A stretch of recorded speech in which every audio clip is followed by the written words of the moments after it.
And we should be live. Following. Need to open up both of those chats. Channels. E1, M1. Where's the button? There it is. Button. Who's got the button? Binary, who's got the ball?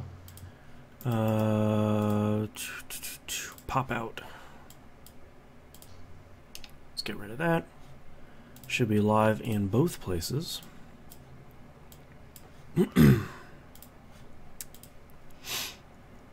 Warning. Oh my god, my encoder settings got changed back. Fuck you, Take-Two. Really? Is this the changes? We'll talk about it during the news stories. That last news story had to have happened soon. I'm surprised that Activision didn't eat crow and pay them a buttload of money. Alright, now I need to retweet this stuff. And then put this in Discord. Come on, Twitch. Alright, so I watched some stuff this week. Might as well talk about our normal pre-show stuff. Ooh, I just finished a movie I want to talk about too, but go ahead. Okay. Sorry. Hey there, Cosmic Storm and Jimbo Jangles. I watched the latest episode of the Orville. Fucking Rob Lowe is awesome. The Return Jesus. of Derulio, which... Fuck you, Derulio. Really fucking good episode. It took me a minute to get his voice, and I'm like, this couldn't be any more perfect. Yeah. I thought episode 8 was pretty good. I don't really like Isaac. Really, I kind of Could have fucking fooled me. What? Oh, could have fooled me. So I was a little disappointed to see that there was a hey T-Bone Rocks to see an episode focused on him, but I like him and I like the Doctor better after that episode. I wasn't a fan of the Doctor. Yeah, I thought she was pretty cool after that. I think Norm Macdonald as the voice of that gelatinous globby thing is really great. But I did watch, because Knobs has been talking about it for a while, I did watch Gem and the Holograms, because I thought my daughter would enjoy it. She didn't care about it. But I thought that was a really fun movie. I did too. I was genuinely shocked that, because I think it was shot really interestingly, and I think it was edited really well, especially with a lot of the YouTube stuff. But what I thought was really interesting is I thought it was just going to be, hey, here's us singing a bunch of songs, yay, we win. But I thought the scavenger hunt stuff was actually pretty interesting. I thought it was pretty clever with their viral marketing, or their take on what viral should be. Right. I thought that was really interesting, that there's this one thing, now let's try to exploit the shit out of it. Like, right. I like the business aspect of it. You know, the love interest thing, and that was all like, that was a cherry picked from anything in the genre. That was fine. But the thing that blew me away was the music wasn't horrible. I thought most of it was pretty good. That scene when the power went out and then they went to that acoustic set, I was like, man, that is really good.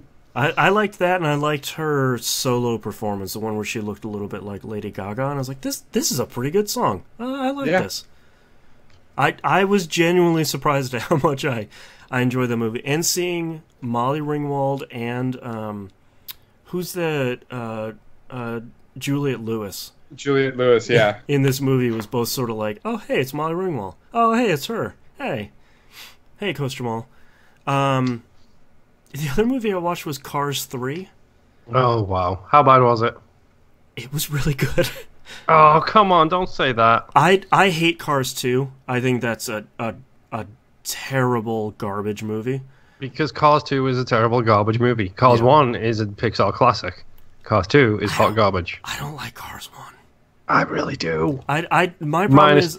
Minus Mater. I don't like him as a character. He doesn't show up a ton in 3. Okay. I think they heard from 2, where it's like, yeah, let's push back on that a little bit. Well, they didn't, because I'm pretty sure they did like standalone DVD releases of just Mater movies. Oh, sure. Well, I mean, kids love Mater, so yeah, milk that for all it's worth. I didn't like 1 a ton because I don't like Lightning McQueen a lot as a character. Mm-hmm. And I think that's why I like Cars 3, is because he's not really the focus. Oh, okay. That's weird. Yeah, I don't really want to spoil it, but there's some stuff that happens where it's sort of like, oh, okay, cool, yeah. Because he's fine, but like a lot of the other characters are, and the new race car is like one of those smug fucks you really love to hate. Well, like, I will be honest, like, my favorite thing in Cars 1 is the representation of the Ferrari team. Mm-hmm. Like, the European Italians and, like, how snobbish they are. That Right. so perfectly sums up Ferrari as a company for me. Yeah. Yeah, I was pretty surprised, because it's another movie I put on where it's like, oh, my kid's probably going to like this. She did not. Another movie she could not care less about. But I sat there for the hour and a half and was like, all right, that's pretty good. Yeah. Out of curiosity, have you got any movies that she will be quiet for? Yes, Sing, the movie that came out last year. I don't even know what that is. It was it's like karaoke, like American Idol style show. Yeah, it's like with the anime characters. It's a pretty good movie. But on a bad day, I will watch it 2 times a day. Oh, wow. And she's teething again right now, so 3 times a day. I have that movie. My wife and I both have that movie memorized. It's fine. Like, it's fine. It could be worse. It could be Frozen. It could be worse. It could be Trolls, Oh, which we watched yesterday. Or Emoji. I was going to say the Emoji Movie, yeah. Yeah, Trolls. We watched a little bit of that yesterday, and that. No, thank you. Is it bad? I'm not the target market. Like, it's very clearly a kids movie. But like, when you look at a lot of other kids movies like Pixar or Sing or like any of these other big, like, family focused movies, those have something for everyone in them. Trolls is a kids movie. Like, just a flat out, this is a thing just for kids. Yeah. Oh my god, I just watched Monster House this last week. That movie's awesome. Monster House? I don't know if I've seen that. It's the one where the kids are like it is a room around Halloween. I wanted to watch that. It's really good. Huh. It's really good. I actually like the first Hotel Transylvania, if you've seen that. The first one I thought was okay. The second one keeps coming on online. I'm like, I just they lost something between the first 2. Now, if we want to talk about... The joke was wrote at that point. Did you guys ever see Paranorman? Yes. Nope. Paranorman's really good. That's another, Ikuwai guy? The guy that did, Kubo. Oh, and Laika. Yeah, Laika, that's what I'm thinking about. Yeah. Same guys. Yeah. I guess they have another movie coming out soon. Oh, really? Yeah. Let's look. I don't know. I would try and get your daughter hooked on the Fantastic Mr. Fox. That's sort of coming up in the list. Leica store. Where is Leica?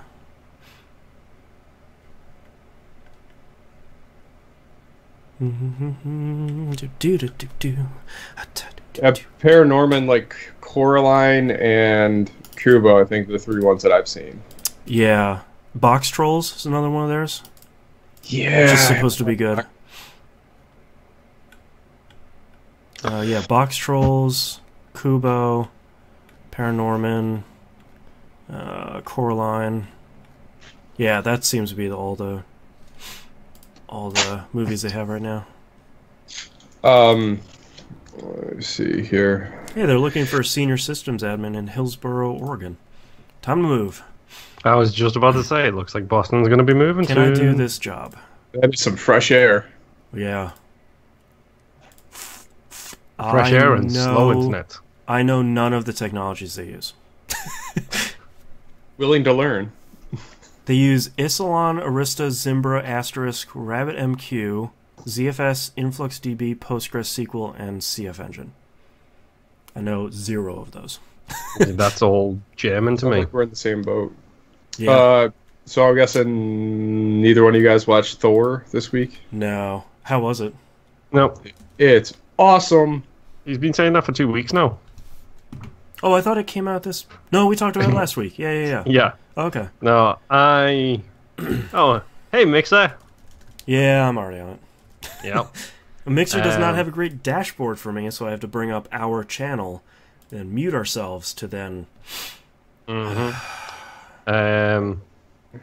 No, we were thinking about going to see Thor this weekend, but I never confirmed the plans, so therefore no last-minute plans.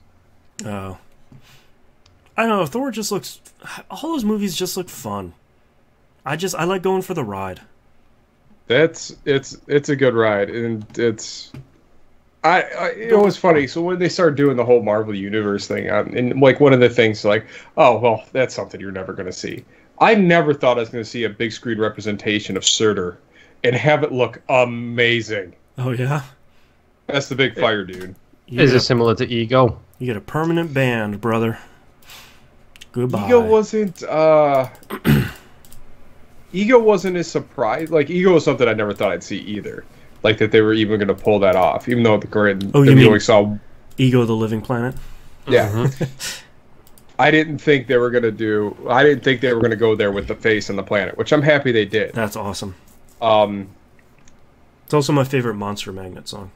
That album is so fucking good. Oh man. But no, like Surtur, the giant fire demon or fire lord from Niflheim, I think it is one of the Heims. Yeah, one of the Heims. But just the way they represented him, like he's still battle worn from the time he fought Odin. His like arms like kind of hanging off a little bit, and just got to beat the shit. That's cool. And then oh my god, the third act was phenomenal. Yeah, I'm looking forward to hopefully next week. Yeah, I think with that movie coming out, I think I'm 2 movies behind because I still haven't seen Guardians 2. Guardians 2 is a solid flick. Yeah. All right, I'm still trying to think of what else that I played this week. Oh, what else did I watch? I can't even remember. Oh yeah, thanks to Assassin's Creed Origins, I went back and watched The Mummy and The Mummy Returns. Hey, nice. Both of those are good. I didn't hate the new Mummy movie with Tom Cruise either. I haven't seen that one yet. It looked fine. Mm-hmm. I think I see what they're doing. They're trying to set it up, but man, it just is missing just something. Yeah. It really ticks me off a little bit. I don't know why I'm being PG before the show starts, but the fact that I think Dracula Untold will never be considered part of that new series, even though it was the origins of their reboot of the old monster movies. What's Dracula Untold? It was about how Dracula became Dracula. Who was in? When did that come out? It was the guy that played Gaston. Oh, really? Was Dracula. He was also the ranger scout person in the Hobbit movies. Yes. Oh, sure. Okay. He was the guy that shot the Smaug. Yeah. Mm-hmm. I only watched the first movie of that. Well, the human guy who's basically Strider, I can't remember his name, Aragorn, the Aragorn representation in the Hobbit movies. He's the guy who plays Dracula, and he does really good. Huh. See, I thought it was kind of okay. I thought the scene in the cave with Sodom Numsi, whatever that guy's actor's name is, Tywin Lannister. Mm-hmm. I'd have been more interested to figure out how that dude became a fucking vampire. Well, that's because he's Tywin Lannister and he rocks on anything he's in. He's like Bill Nye, not the science guy, but the other guy. Oh, right. Like, they just steal scenes and anytime they're in anything. Man. Oh, yeah.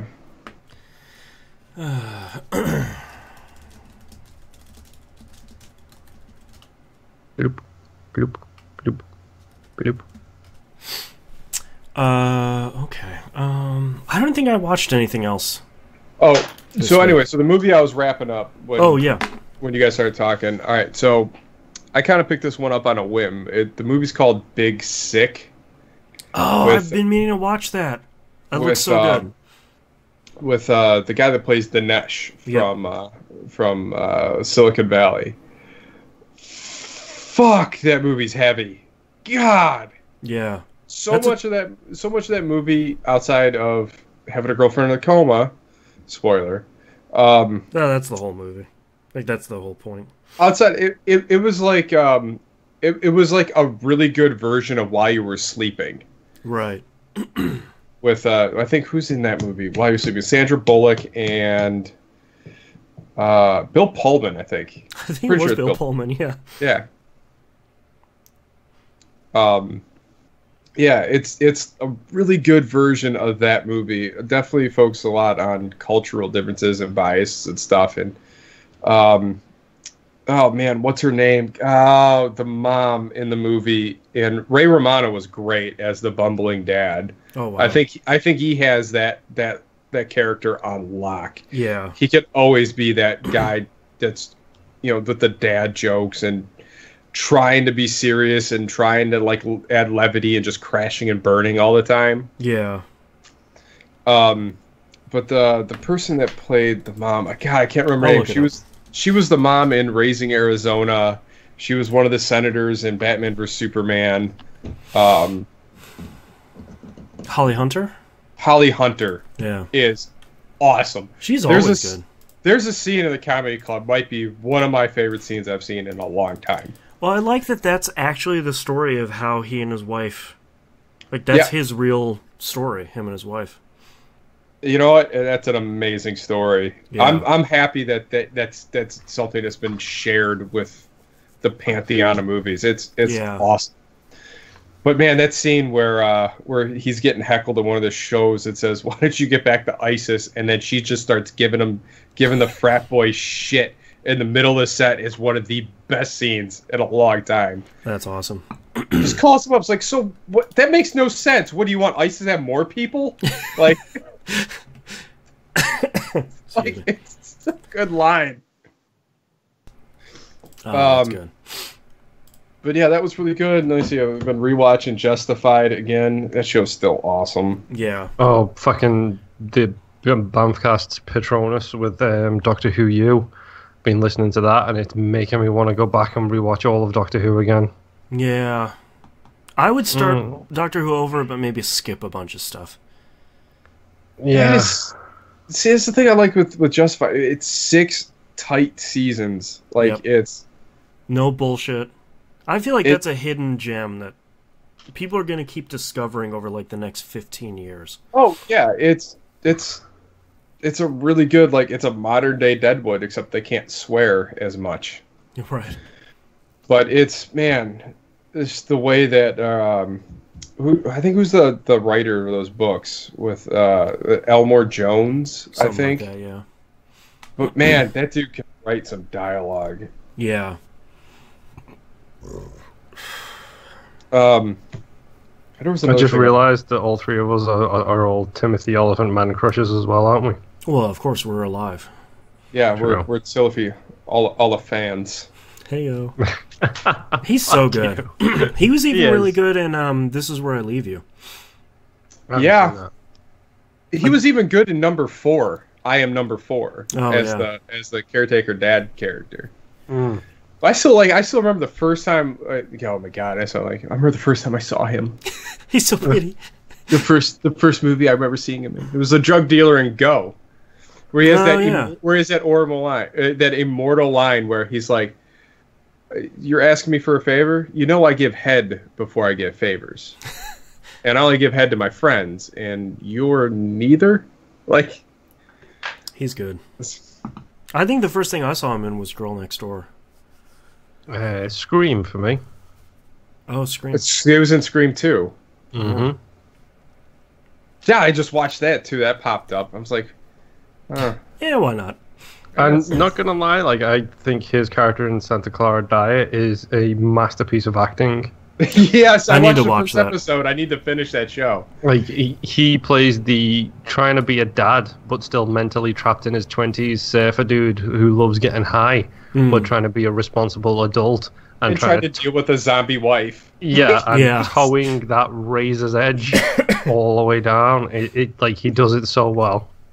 No, it's just that because he has that man. That dude can throw a look. Like it's that scene, like when he's bringing the meat and she's just scarfing down on raw meat. Just that. They're just like, oh god. Mm-hmm. Nathan Nathan Fillion is a guest appearance in that show, and it's fucking great. Nathan Fillion is a really good voice in Cars 3. Where he comes out on screen and it's like, yeah, of course he's Nathan Fillion. Does he play like the roguish car that's secretly stealing banks but is a good guy? No. I won't spoil it because it's a fun reveal if you know who he is. He's a likable rogue. Yeah. Oh, come on, Duff. No. Oh, okay, Duffman in chat recommends starting with David Tennant. Fuck you. Let's not go down this rabbit hole. Just start at the beginning of season 9. Eccleston is great. Yeah. Oh man, Eccleston's in a really great show called what the fuck is it? It's a show about autism. God damn it. I can't remember what it is now. Hey, Dimebag. Fuck, it was so good. The Good Doctor. No. Christopher Eccleston. Oh, it's called The A Word. Oh. I just watched the second Thor movie. It was on like TBS or something. I forgot he was in that. Yeah, he was Malekith. Mm-hmm. Kind of a wasted character. He's way more dangerous than it was made out in that movie, but... Yeah. To be honest, he's one of those actors, like... His doctor isn't the best doctor, but I still think he's fucking good in it. But like, I love him in that role. Yeah, I fucking love him in Gone in 60 Seconds as well. Mm-hmm. He is so good in that movie. He's menacing in that. Mm-hmm. Yeah. 28 Days Later as well. Get Out is another one I keep throwing in people's face. You need to watch this. Get Out is real good. That should be the top of anybody's list who's like, oh, I should go see that. You really need to see it. The less you know, the better. Mm-hmm. Run, rabbit, run, rabbit, run.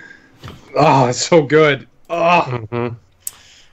All right, are you guys ready to kick this thing off? Oh, there's that gift card I've been looking for. Yes. Hey, good time. Just golf. I got to get my clubs adjusted while in the off season. Oh yeah. Oh, I bought a new bowling ball. Oh yeah. Yes, it's now bowling on Monday and Tuesday nights now. Yeah. So I don't know if you know this. So this dude that works at Riviera Lanes in Fairlawn is like a legend at fitting people for balls. Okay. So it's this little corner this guy has for his little pro shop. And I swear to God, the time I was there, probably 50 people shuffled in and out of this place, like picking up balls and doing all the other stuff. So it finally gets to my turn in the queue to go in there and get fitted for the ball. And normally, like, you have the bowling ball and you have your, like, it has like the different sets all the way around it. Yeah. That you just kind of fit it. That's a normal place you go to. Mm-hmm. This guy, it looks like this contraption. It's like got camber and angles, different things slide in and out. Something he made. Well, no, it looks like an engineered bowling ball that you can make all these fine-tuned adjustments for. So he's like, okay, well, here, get your ball. We'll go. Fires on a lane. He's like, all right, let me see how you roll. I'm like, oh, okay. So just bowl a couple balls, and he's like, give me tips like on how to lift stuff. He's like, okay, I think I know what you're kind of looking for now. So we go in, and he's like, all right, put your hands, like, first, like, put your hands in the machine. He's like, no, it's more like this. So he's like, all right, turn your hand over. He's looking at it. It's like, so any injuries to this hand or anything? And he's like moving, like it's like, I'm like, no, not that I'm aware of. He's like, okay, now get your two fingers and touch them to your thumb. Like, okay. He's like, okay, now I want you to pick up the pen and pick it and turn it over. I'm like, He's like, okay, do it again. Like he was like, great, this guy's just fucking with me. I was like, is this like? Oh no, I just want to see like how like your motor skills and whatnot with your fingers. Hey Jim, we got the guy to do the pen thing again. Yeah, suckers. Yeah, I'm kind of looking around the corner. It's like, is there a fucking camera in here? Like, is this? You might be punked. Yeah. Ashton Kutcher gonna jump out of a ball bag here? Gotcha, bitch. Sucker, you picked up the pen. Yeah. Where's that pen? We got him. Get played ass pens. So anyway, so he gets this thing, and it's like he's got this. Usually there's like a dozen like little finger things that you put to get the size of your finger. Mm-hmm. He comes out with this giant like serving tray. It's 700. Had to have been like 100 of these fucking things on there. And he just kind of just goes like, this one, and like motherfucker, it fit like first time. I'm like, what? And he's like, well, I've done this a few times. So I was like, my job. I was like, oh, so I'm not your first. So he gets in all this stuff, and like I just pick up, I was like, I want that ball. Like, and he's like, well, are you sure you want to spend that much money on a ball? I was like, it's whatever. You don't know me. Yes, I do. do. That one jumped out from there. Like, that's the one I want. It's like, I don't care what it is. Was his skull inside of a see-through ball? No. Even though I could have got one of those urethane balls or whatever they are, like where you can actually put anything you want in a bowling ball. And yeah, he's the Hanzo. Tori Hanzo. Tori Hanzo ball. Oh man, I should have went with something more gaudy color. It's like this maroon kind of like mottled gray ball, but anyway, so it goes in there, and he's like, okay, so I'm gonna put this thumb insert. You want thumb insert to match the coloring of the ball, so it's this bright neon orange. It completely clashes with it, which kind of looks awesome. I love it. So he's like, okay, here now. He goes, it drills it. It takes him like 10 minutes, and like I got the ball. I'm like, okay. He's like, here, go down. I think lane 10, and just roll the ceiling. I'm down there. I shit you, for an hour and a half. Just left me alone, just winging the ball down. You're over there giggling and bowling. So I go back. And he's like, oh, you're still here? I'm like, what? I gotta pay for this thing, right? He's like, oh yeah. Like, so he just loves his job, man. How did it work? I was like, well, it rolls. Yeah, it's not a cube. I like this is basically like your Ollivander wand choosing story. Oh yes, 100%. Like it was just weird. Like, I don't know. It was an experience. Like, I would, if anyone wants to go to get a bowling ball fitted, I would recommend this guy wholeheartedly, because this was an experience, and it was very interesting. Well, I love running into people that like know their job and they love what they're doing, even if it's for something that's like quote unquote weird, like fitting someone for a bowling ball. Like, that dude probably works there 14 hours a day and does this. Has been doing this for like 25 years, and he's like, all right, see you guys tomorrow. Well, that's the thing, because someone told me to go to him a few years ago. One of the guys in my old league. He's like, no, you need to go to this guy, because you'll get you the ball you need and get it fitted properly. I'm like, it's just okay. He just slides you a black business card that has a bowling ball and an address on the back.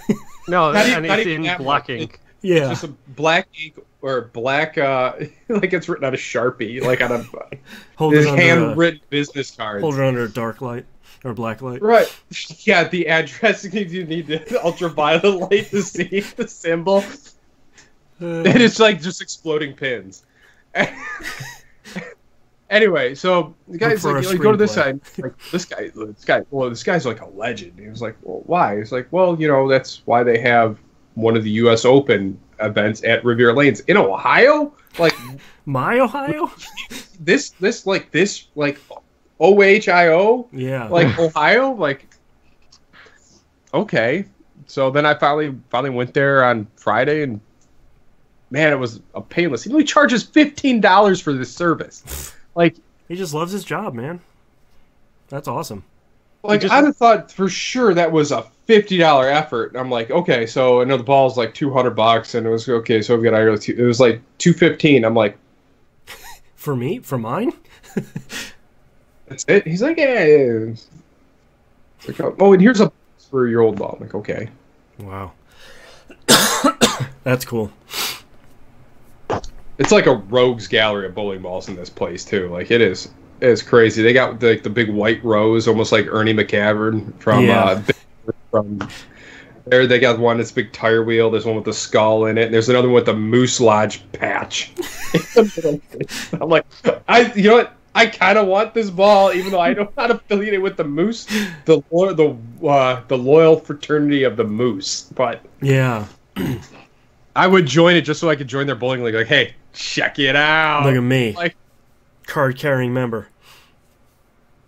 But no, I mean, I agree. Like, that's something that you should have fitted, like golf clubs. Like, I know that's a huge deal because that's why I got to go get mine readjusted because my swing has changed. Like, I need to get the face of it tilted up because my swing's really steep, and if I dig the toe in it, then I push everything off to the right, and then I'll bite. Trick is to hit the fucking ball, but is this place in the Cleveland? What? Is this place in Cleveland? It's in Fairlawn, like greater Akron, Canton area. Okay. Because one of my old work colleagues left to go to college, and she is there on a bowling scholarship. Oh, she needs to go there. Yeah. Yep. So I just wrote it down. Go see the man. It's I think the pro shop's called North Star. And it's at AMF, always means fun, Riviera Lanes. All right. Are you guys ready to kick this thing off? Mm-hmm. Yeah, sure. All right, starting in 3, 2, 1. Welcome back to another episode of That Video Game Podcast. I'm your host, Boston. Going around the room, we have Knobs. What's up? And Moonpier. Hello there. A couple of programming notes here at the beginning. We're not yet done with this game club title, but we will soon. So voting for the next game has been put up on Patreon.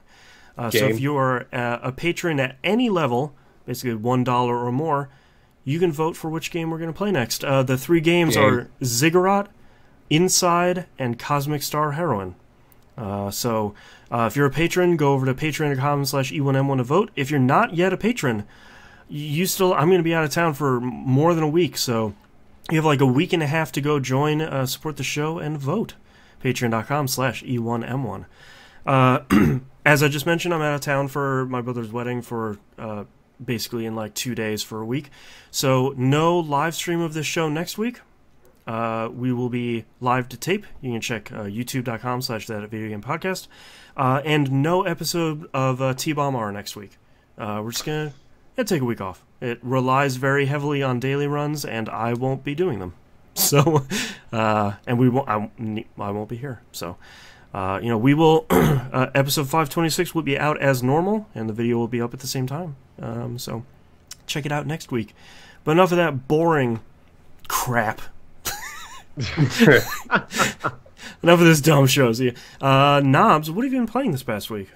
Alrighty, so another Monday night of chill golf night while we're playing, while we're just playing our weekly tournaments here. I've kind of tightened the schedule up a little bit, so I'm trying to get 2 in a week now. Mm-hmm. So that every 4 days the place goes crazy. Right. But yeah, so I think Tomsy came away with the victory, and I think he's on track to win another one. Jeez. So handicaps make the difference for everybody. Yeah. So join in. Doesn't matter how good you are. Probably the better you will get. Your handicap is continually adjusting. So eventually it will be a nice, even playing field. Yeah. So with that being said, let's see. You got Marvel Puzzle Quest. I think I just got X23 in my stable now. I'm up to 95 characters in my roster. Good God, I have like 50. So now like 40. Yeah. So now like I'm pretty much beating the behemoth thing on the daily on a reg now. So that 5-star one, or like the second the 4-star. Yeah, the second 4-star one. So that's pretty much how I've been. Actually, the first thing I do when I get up in the morning is I check to see what cover's available and see if I have a character. Yeah. So That's the only thing, and I mean, it's been milking covers from that point. I just maxed out. Who's one of the 2 stars that I used? Moonstone.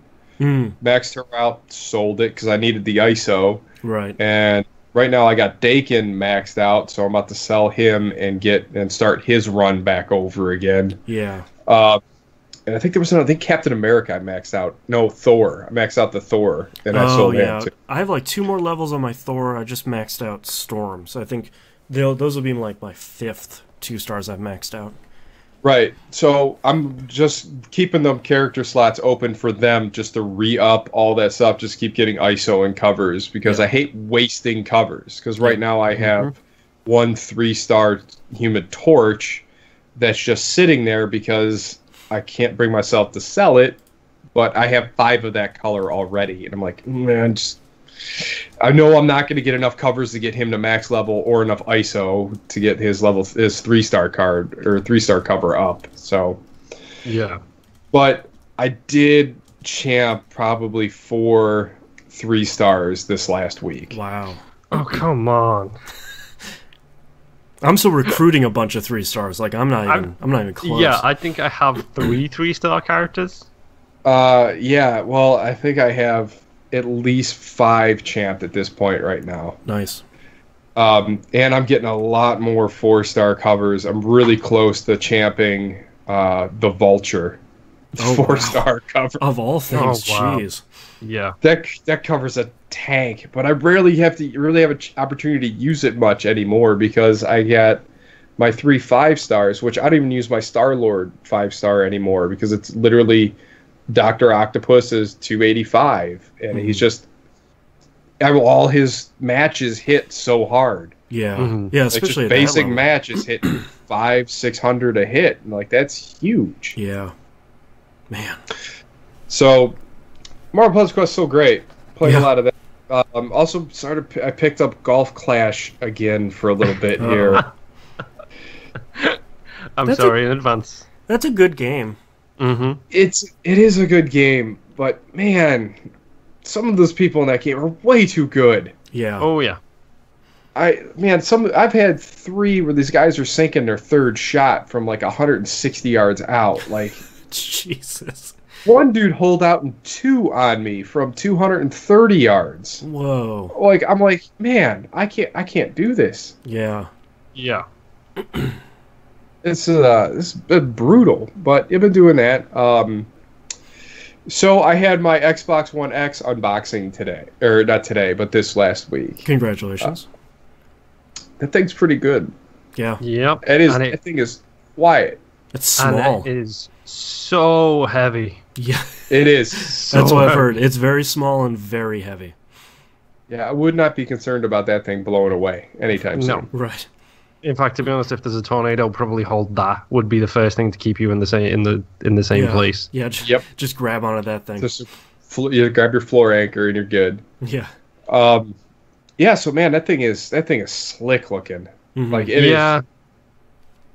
Yeah. It is a minimalist looking machine that is gorgeous. So did you guys go through the transfer process over your network between your 2 consoles? Yes. Okay. No.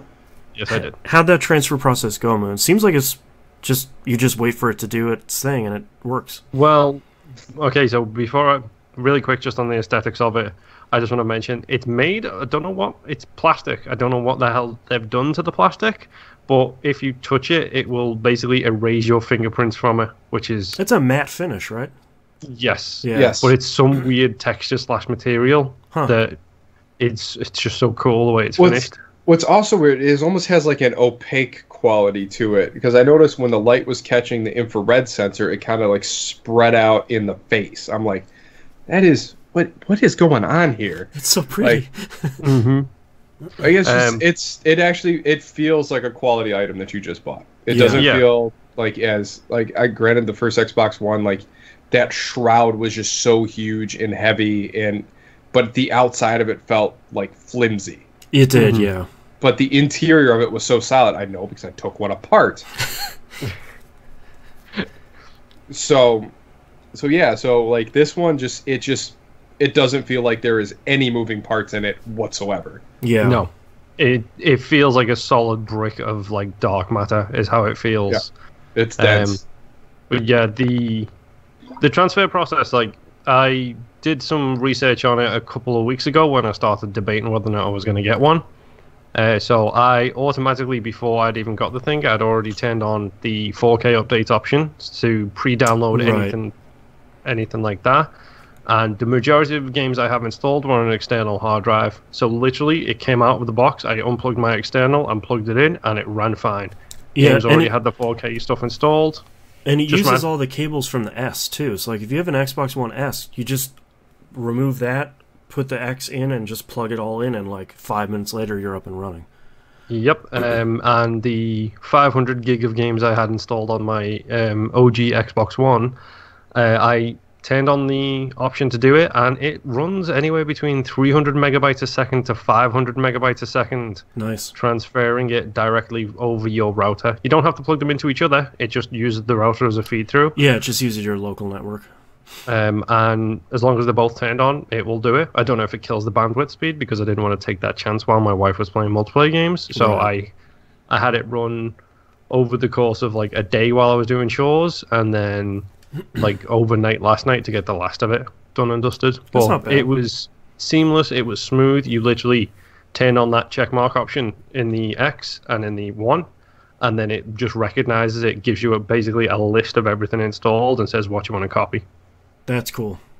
Yep, that's great. So simple. I love seeing stuff like that where it's like, you know you're going to get this next console and you don't want to lose anything you've had. It's like getting a new phone. It's like I just want to pick up everything I've configured on this phone and just transfer it over. And I like that it's that easy. Yep.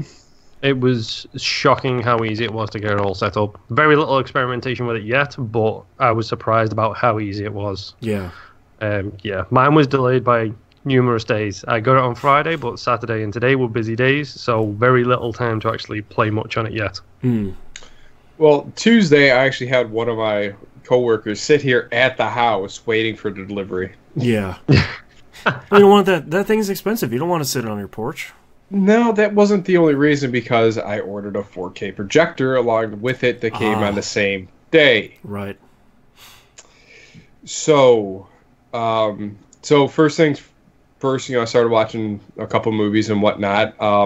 Spider-Man looks amazing. It took a lot of tweaking to get the 4K to actually work, because apparently there are two different separate ports for that to represent the 4K through my projector, and it was maddening to figure out. Once I got it, it looks awesome. Oh, yeah, we were talking about it before the show, where like one port isn't totally compliant, but the other one is, it'll handshake, HTCP, the whole thing. It's like, well, that's weird. Yeah, well, it's something that you don't, obviously just you wouldn't know. Yeah. Like, it was something that I probably should have researched a little bit, other than just flying off the handle and doing it, but, that it wouldn't be me. So, just jump in and figure it out. That's all I do. John, I always read the manual knobs. No. It says just words. It's got to have pictures. This goes into this port. Okay. Got it. Wait, that didn't work? Why not? This port makes Spider-Man look good. This one makes him look bad. Gotcha. Okay. But it was totally worth it. Man, Gears 4 is like something I've never seen. Yeah, that is one of the few games that I'm hearing improvements of, where it's like, yeah, man, this one looks good. It was, man, like I'm sitting there playing it, and like even that first screen where you see JD's head and like body, just the sheer amount of detail and textures that just pop out of that screen. Yeah, it was, and then playing Horde mode in 60 frames was just with full on HDR. Like just night and day. It's almost like it's it's like 3D in the sense that it just gives you that sense of depth to the screen. Yeah. Without it being 3D, it was just. Well, I think when you have the right when you have the right setup, it really is like when you're moved from SD to HD. Even when it was SD to like 720p, you're like, oh, it's like getting a new pair of glasses. We're like, oh, oh, this is okay. That's what things are supposed to look like. So Dimebag asked me, do I prefer a projector over a TV? Yes, sheer real estate. Yeah, the sheer sizeitude. And the other thing, like, so one of my biggest problems with modern TVs, and they've fixed this a lot, like lately, is just glare. There is no glare with the projection, and the viewing angle is almost infinite, almost 180 degrees. Yeah. Mm-hmm. So you can see that from no matter where you're sitting oriented, and depending on the projector that you buy, like a well-lit room, like the lighting in this room would not wash out that image on that screen. Right. Yeah. I don't know, like it's like a big screen. Like it's just why not? Something I've always chased, and now I'm an adult and can afford it, so why not? Yeah. Mm-hmm. Duffman asked, what projector did you get? Do you remember the model or make and model? It was the UHZ65, and it's an Optima. It's a laser phosphorus projector, so nice. The color rendering is just stupid. That's the good stuff. It's those laser projectors are real good. Yeah, plus now I never have to worry about a bulb. I didn't have to worry about that. My other projector looked just fine too. That's the thing. Like, 1080p on that projector is still a gorgeous image.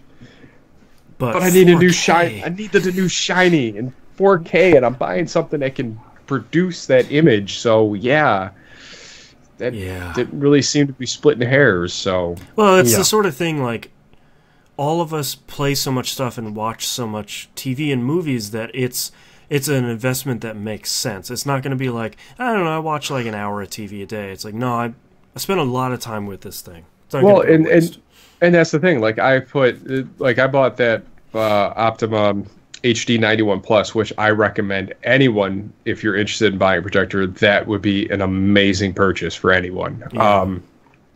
And it's rock solid native 1080p projector. And this is the first one because I really like Optima stuff because it looks awesome. It's a good brand. Yeah, it's surprising because you're either going to shell the money for Sony, which you're essentially just buying a name brand at that point. Yep, buying a label. Yeah, granted that projector was $4,500. But it's still early technology for home theaters for projectors, so it is, and they make other. They have one that for around $1,800, so for native 4K projector, for $1,800, but it's a phosphorus bulb. So rough. You have to you're at the weigh the pros and cons whether you're going to you're going to spend the time and the extra money replacing that bulb, and I don't care what they say that thing's going to last a few hundred hours or 1,000 hours or whatever it is, or 3,000 hours. Yeah, I didn't have a bulb last more than 800 hours. No. Where are you going to invest your money? Up front and not have to worry about it, or are you going to buy a bulb every 800 hours? Well, here's the thing. Like, I bought that thing in the fall of 2015, and I put 4,500 hours in it in about 2 years. Yeah. Yep. So I am using it a lot. So I need, ceiling mount is the only way to go. And the ceiling mount that I bought is just, it's awesome. So it's just this little plate you put on it, and literally all I had to do was slide the old projector off, because I bought another mount so I had the other mount already hooked up on it. Granted, I put it on backwards the first time. I always do that with projectors. I'm like, oh, I have it. Oh, son of a... It's like you go up there, it's like, oh... And literally, it just slides right in, and it has a little set screw you screw in, and then you have the big long Allen key. It's like this long, and it you level it out. Yep. Like all those pitch, yaw, up and down. Get it perfect for your screen. All those perfectly level adjustments are just right there. Yep. And then you can really fine tune in the projector if you want, but if you've got a good enough mount, you don't have to. Yeah, you can get it almost right out of the box. And then the only thing this has. Vertical, it only has vertical lens shift, but doesn't have the horizontal. So I had to do a little extra math and recenter the mount to where it needed to be. Oh, right. Just to get it because you could always image shift it around. You have probably about 5 to 10 degrees in a direction. Yeah. Then you got to play with the virtual keystone and whatnot just to really flatten her out. But then it starts looking a little weird, though. Yeah. Yeah. But it's just a crisp, gorgeous image, and again, it's another projector where I literally took the brightness down to 50% to make it tolerable for the room. Yeah. Otherwise, you're getting a tan. Yeah. Yeah. That's another thing. I mean, it's 3,000 lumens, so this thing is the most powerful projector I've ever purchased. Yeah. So it's something else. Yeah. It's really good. But anyway, enough about that stuff. So that was the whole setup thing, and then obviously the first thing I played was Gears. Yeah. And then I started back in, and it's like, I heard Shadow War has some improvements, and boy, does that game look amazing! And the first one? No, Shadow of War. The second one. I thought you were talking about Shadow Warrior. Oh yeah, Shadow of War has a cool patch. Holy cow! That game looks incredible and runs so much better. Oh man. Like, it's noticeably better. So now I'm still paying in there and still playing, still conquering Mordor. Yeah. Now in 4K. So now I'm on stage 8 of the extra missions, I'm guessing. I'm really curious what happens once that conquered defending your empire gets to 100%, whether there's anything else beyond a narrative on it. So I don't know. This may just be a futile effort, but filling a bar up. Yeah, I still love the orcs. The orcs is what makes this game awesome. Yeah. So I had Zog the Immortal come back to life on me again. I've killed this thing like 4 times. And if the name fits. Yeah, exactly. Oh, yeah, death is but a door. So this guy's no problem walking through it because I have slaughtered him every time. But now he's dropping me legendary gear, so I keep killing him. Even though, man, the last one I defended, So the game does such a good job of keeping you on your toes. Just when you feel you're getting comfortable and you got it beat, you got your squad, you got your bodyguard pulling him, pulling rancors in to fight for you in the middle of the fight, and then all of a sudden you're like, oh, you get ambushed, and then you're betrayed. Oh, this guy betrayed you, son of a. There's another one. Next thing you know, you're fighting 4 or 5 commanders and 1 war chief, and you're like, I'm in a bit of trouble here. It's getting a little dicey. I don't know if I can handle it. And then they're bringing in their dudes, and this other group of guys running in with banners, and it is pure chaos. In a good way. Yeah. Then a couple of ones you run into the wrong spot, and that dude just rolls you in 1 hit. Jeez. Like, I turned a corner, I was defending my base, and run up, all right, this guy's bleeding out, I'm going to go rescue him. Turn a corner, and this guy starts talking all this yang. I was like, I got you, and then he tackled me, and then literally curb stomped me till I was dead. And I'm like, shoot. I was at full, man, I could use my Wraith powers and just, no, you don't have a chance. Wow. Or even when it shows you when he's coming at you for the killing blow, it'll pop up, no chance. Like, where are you going? Is it Vince McMahon entrance? No, actually it was Zork. Or Zorn? I had some weird name with the Z. Might not be Zod, but Zod the Immortal is from Berserk. Yeah. But yeah, this guy's some crazy necromancer. He's the one that brought the big beast of shadow and flame back to life at one point. You're chasing him through like 4 or 5 different maps, which was a lot of fun. Man. Shadow War is really good. Yeah. Yeah, apparently it is. So, let's see. Friday night, we ended up playing a little Left 4 Dead 2. The roster was Donnie, Soulman, Nintendork, Ian Cost, and Tomsy.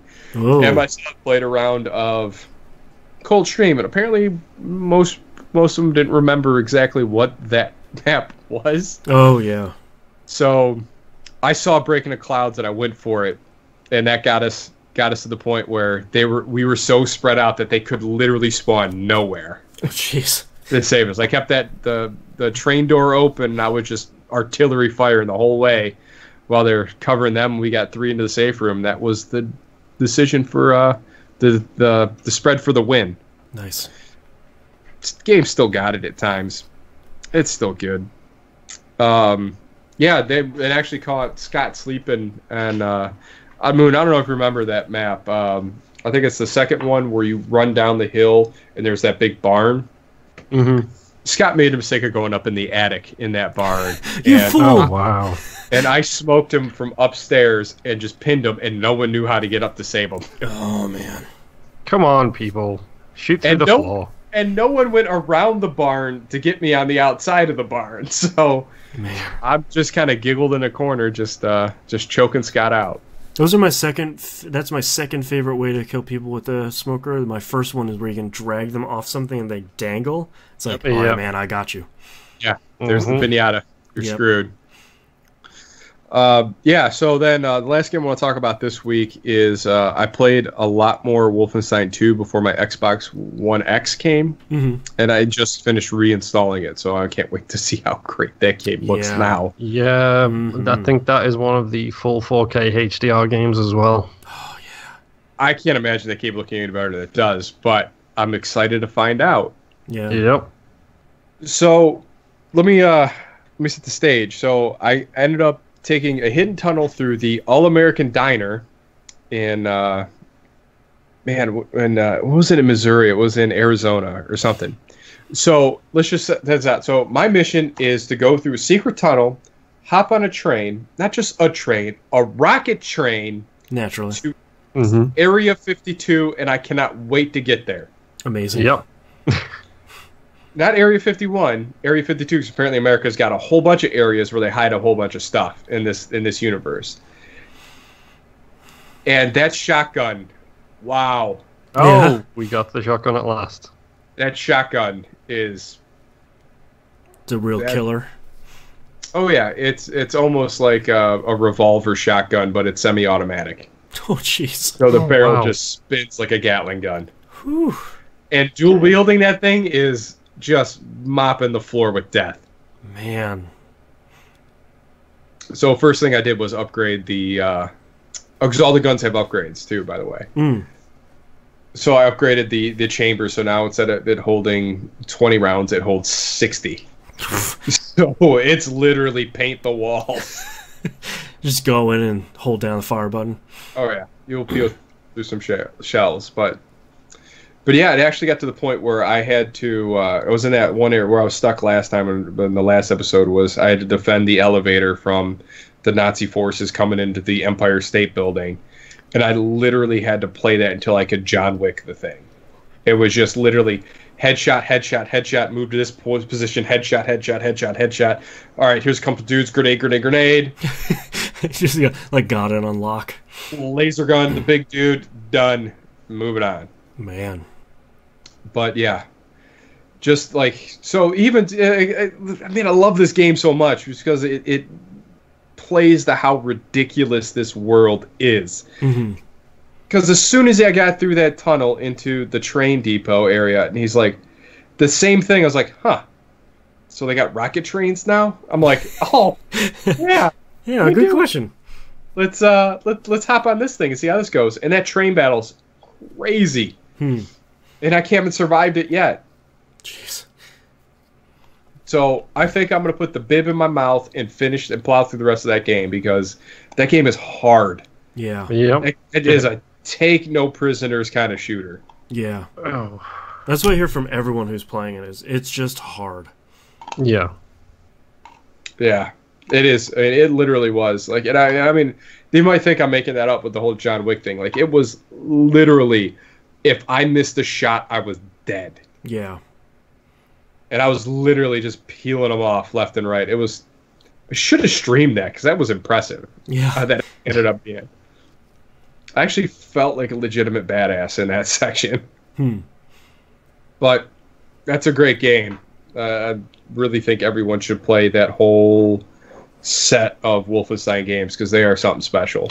Yeah. They're definitely way better than they have any right to be, and way, way better of a game than I ever thought possible for that particular title. Yeah. So that's what I played this week. All right, Moonpeer, what do you have? Okay, so first and foremost, a brief dip into Fortnite here. They have patched the crap out of that game, and now it runs silky smooth. Ooh. It's running so much better than I've ever seen it run. They seem to be understanding a lot of the slowdown issues causing negative experiences, and I'm actually now looking forward to getting back into it a lot more because I haven't played it in such a long time. Just dipping myself in a little bit, and how nice. Yeah, just the tip. Just the Fortnite. How nice it's running now is very, very surprising. Unfortunately, one game has sucked up all of my time this week, and one game alone, and that's Assassin's Creed Origins, which in 2 weeks... Is it 2 weeks now? Maybe so. Not. I think it's like a week and a half, roughly. 30 hours in my limited time to play. It's 30 hours in, and thank you very much, friend of the show. I think it was Greencapped who said it. Mm-hmm. There is alternate control schemes in Assassin's Creed Origins. Oh, hey. Oh, great. Thank goodness. Okay. I now have combat on the face buttons. Yes. Running, well, you automatically run, but climb up is right trigger, climb down is right bumper. Yep. Guess what? It's so much easier to control now. Which control scheme is that? Does it have a name? Alternate. Okay. Old school, maybe? Yes. And I am... No, they're called fighter pilot controls. Yes. Yeah. It's lefty-loosey. Mm-hmm. But now I actually feel like I'm a lot more in control, especially during the combat, which it should never have had button combat in my opinion. It's too button mashy to go for something that is more finesse based when it comes to the triggers. But that game is so good. Yeah. And you finally turn the corner like all the way on it. This is the thing, though, is it's so good in a not Assassin's Creed way. Okay. I've been talking about this with my wife. Like she's been asking basically the same question for a week and a half, 2 weeks. Do you like it now? Have you made your mind up? You're 30 hours in. What's your decision? Would you recommend it? And my answer's always been the same: is it's a great game. It still doesn't feel like Assassin's Creed to me. It feels like a third-person Far Cry game. Oh, okay, interesting. Is it because it's that big? It's that big. The way they've developed the exploration and things like that. It has all the tropes of an Assassin's Creed game. It has, shocker, assassinations. Right. And it has towers that you need to climb up on top of, but that's every Ubisoft game now. That's not even an Assassin's Creed thing anymore. No, yeah. A la Borgia Towers. Right. Yes. Or satellite dishes if you played The Crew. Yeah. I wish I was kidding. It has a lot of the tropes of Assassin's Creed in it, but it just feels more like a Far Cry game. You are doing hunting and gathering a lot more than you ever did in the other Assassin's Creed games. There is loot systems. There is crafting to be done. There are 1,000 and million and bajillion and one icons on the map all at the same time. Oh, yeah. It's not, don't get me wrong, it's not to the level of Unity, which my wife posted a screenshot on Twitter a while ago of her Unity screen, which was to the point where she couldn't see the main objective because there were just so many things in it. It's nowhere near that bad, but it still doesn't feel like Assassin's Creed to me. It feels like Far Cry, but it's good. Yeah, I was about to say, like, is that a good thing or a bad thing that it's sort of maybe starting to move away from what we expected an Assassin's Creed game to be? Personally, I think it's a good thing because the tropes of the Assassin's Creed games it has in it, such as the assassinations and things like that, are genuinely quite good. It still has some of the mystical BS in there you'd expect from an Assassin's Creed game. Perfect. I found a room that I will not mention in a location I will not mention. Spoiler, it's not one of the pyramids. And I figured out what it was. So it's got to be the Sphinx. Not necessarily. There's a lot of things in Egypt. I don't know if you know. Was it the Nile? It's the Lincoln Memorial. Really? Are you in the Nile? No, you're at the Washington Monument. Yeah. That could be in Egypt. Yeah. I found things that hint at something deeper, things that are very, very Assassin's Creed-y in that kind of thing, where it's like there is clearly something else going on here. Right. But to me, the most impressive thing is it just feels like a world again. It feels like a legitimate world, not just a backdrop for this fight between the Assassins and the Templars, because obviously they don't exist right now. Right. I have certain ideas of where I think the story is going. Now, this is the problem: is there's a lot of things I want to discuss. I want to talk about on the show with you guys. I don't want to mention any of them because some of them are really great moments. Yeah. There are moments involving your wife in the game, who you learn about at the start, so that's not a spoiler. There are moments involving. Back then? Yes. Women could also vote. Fun fact. Crazy. It's a very progressive Egypt. Yeah. Oh yes. There's a lot of big story moments going on. Possibly my favorite thing is the deck of 52. Or I'm trying to think, the sand of 52. I don't know what an appropriate methodology for it is. If you ever played the mercenary games, the deck of 52 was basically the organizational structure. You go up to kill the head of the whole organization. The 4 aces. Yes.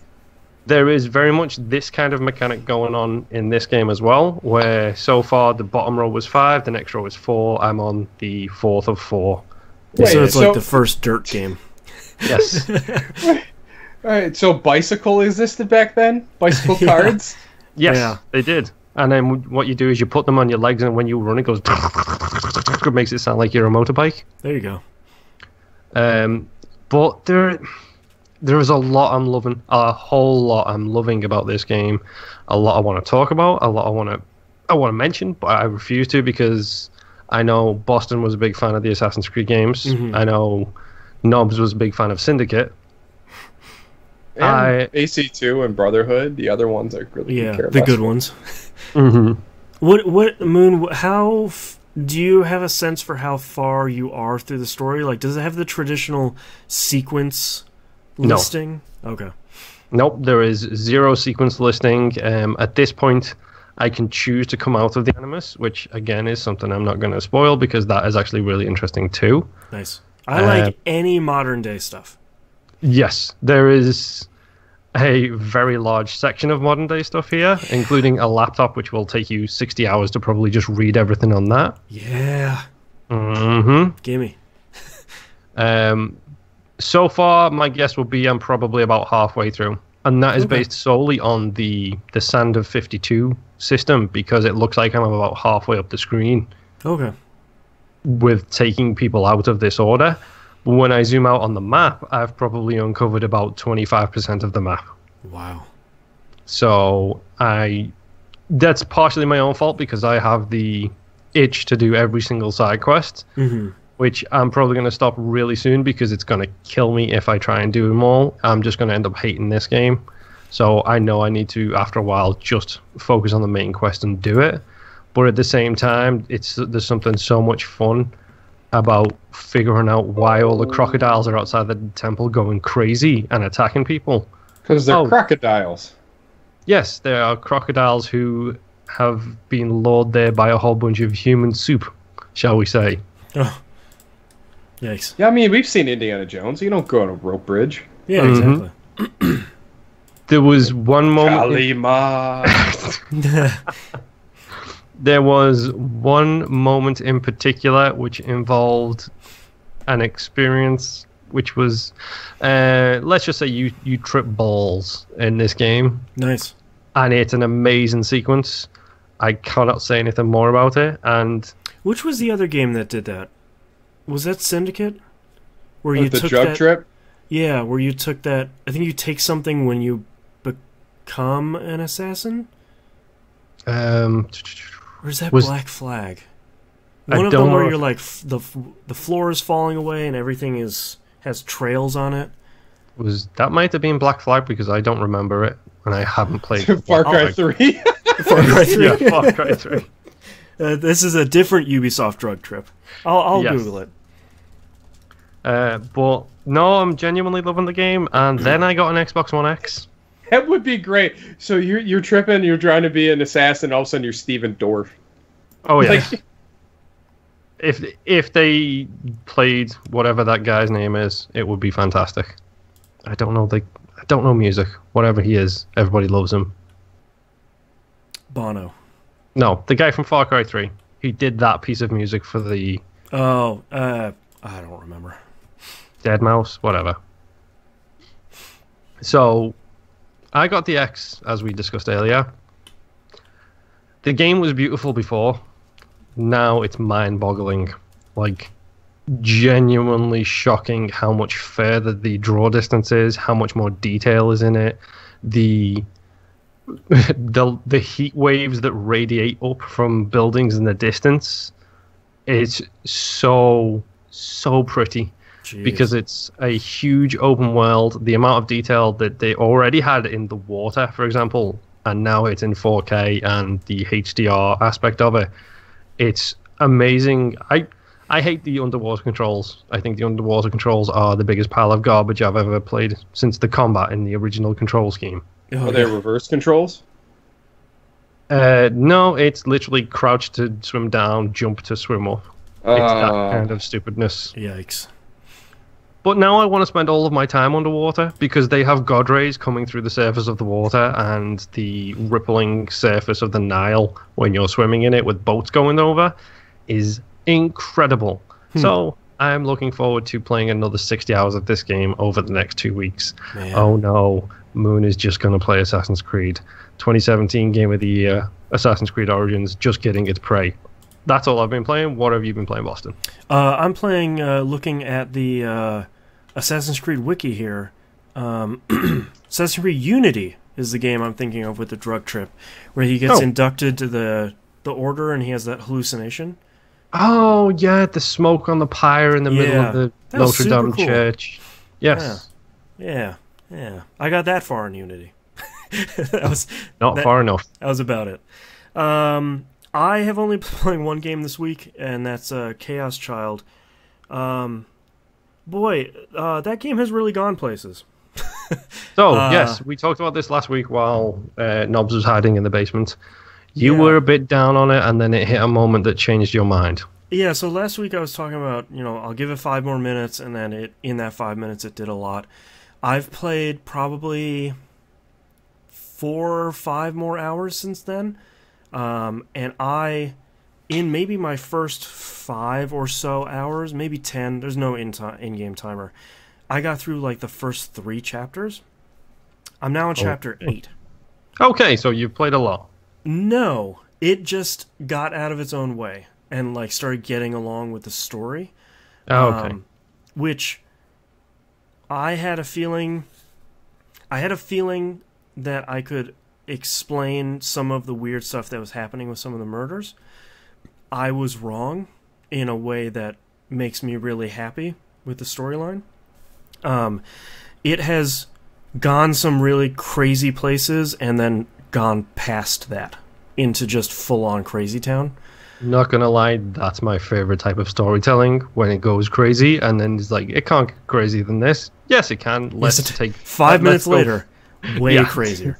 And it's sort of hard to talk about, not because I don't want to spoil it. Obviously, I don't want to. Also, I can't explain it. Yes. It's just one of those things where it mostly makes sense and it's mostly believable while you're playing. If I was to try and explain it, it'd be like, okay, sure, crazy person. It can't be summed up in a sentence. No, thankfully, because like that's sort of what you want in a visual novel. Is you want that depth of storytelling, because that's really all there is. It's the story and the voice acting and the sounds and everything. I did run into another murder, which was somehow even more gruesome than the first 3, which is really impressive. And it's really good. Like, once it finally got rid of... The thing is, the flow of the game is always, like I said last week, the day-to-day, going to school, going home sort of stuff, and then the other side of it is the murders and your murder mystery and the investigation and trying to figure out who are these people, why are they getting killed, and why do these murders seem to mirror famous murders that happened 6 years ago. Mm-hmm. Like even down to the day, which isn't a spoiler, that happens like the first hour. And the thing is, when I was frustrated with the game was when those two sides of the game didn't have equal screen time. It felt like, all right, here's a murderer, we're going to spend there like 30 minutes, and then here's an hour of setting up for the school festival. And it's just like, come on. Like, and the problem, it's the problem with a lot of Japanese games where they're just repeating the same thing, or a scene that could be much shorter is just like 5 minutes long. It's like, okay, I get what you're trying to get at. Like, let's keep moving. And you hit a point in the story which is really, really interesting and sort of starts unfolding some of the layers of the game. And from that point on, the ratio flips. So the majority of the time you're spending in the game is about the mystery and is about the fundamental changes to the story that happens at that point, and way less of it is the school life stuff. Okay, so it took your advice from the potential show title last week of enough with the school, get to the murders already. Yeah, and thankfully it's a lot happier to skip multiple days in the story. Like, maybe you'll be on Thursday the 18th. Bless you. Bless you. Maybe you're on Thursday in this one thing, and then when that scene ends, you're on the 24th. Like, okay. If nothing is happening in the storyline, it's just going to skip you past those days, which is really, really, really great. I think I understand now why people like this game so much, and I haven't gotten my first ending. I have seen some stuff about the endings that make me a little worried that it's going to be really, really long. Because like most visual novels go, I'm playing my first playthrough, so I'm going to get the bad ending. And then I'm going to start back over with my global save file, and then I will have unlocked something, or I will know something that I gained on my first playthrough to then get the multiple different endings. When I get all those, then I can get the last little bit to get the true ending. I'm on chapter 8. I think the bad ending is in chapter 9, so I'm hopeful that I'm pretty close to the first ending.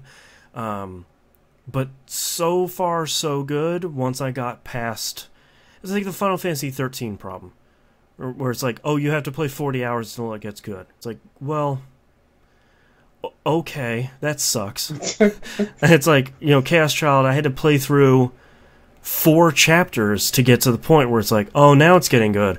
Oh, now it's really good. Okay, now I get it. Gotcha. Because part of why it's good, and this isn't a spoiler, is it starts to lean more heavily on the horror elements. Because before it was a murder mystery, and sort of on the outside, things are happening that make it seem like it could be a horror game.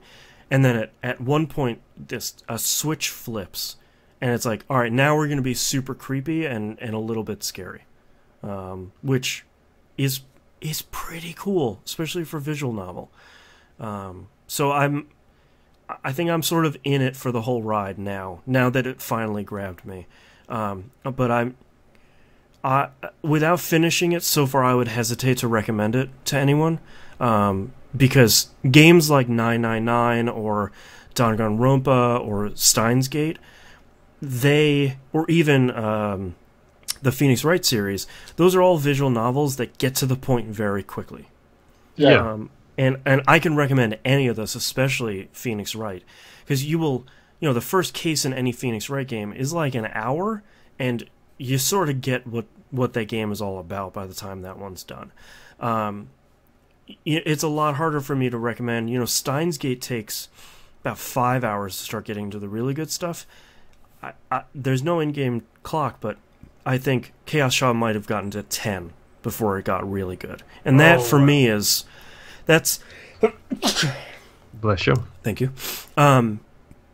That's a bit of a hard sell. And one of the reasons why I'm sticking with it is because I liked Steins Gate and Steins Gate Zero, which is by the same team. So they sort of gained a lot of goodwill for me. So it's like, all right, I have to stick with it. Cool, because Steins Gate eventually went incredible places. You just sort of had to stick with the story and the characters for a little bit. So I can do that with another one of their games. But yeah, let's not forget you also love Punishment as well. Well, and part of it is that I like Punishment, and I like, you know, bursting through the clouds and be like, all right, that stuff sucked, but hey, it eventually got good. But I also like visual novels. Yeah. I like the storytelling. The translation in this is usually good. And I just like how visual novels present their stories. And it's just such a different way of telling a story and presenting this stuff. And they're really easy for me to pause and sort of ignore for a little bit if I have to go do other stuff. So, but yeah, so far so great, which is genuinely shocking after the last couple of weeks of me being like, yeah, you know, it's not great. So I'm hoping it ends up where everyone says it's going to end up, which is one of the really, really, really great visual novels. Fingers crossed. But that's all I've been playing this week, so let's take a break. Yep. Cool. Oh my god, I gotta pee. Yep. Right there with you. All you drinking all episode makes me want to pee. I'll hang out here. I'm blaming it on you. Hi, everyone in chat. How's everyone doing? We're going to check news stories here.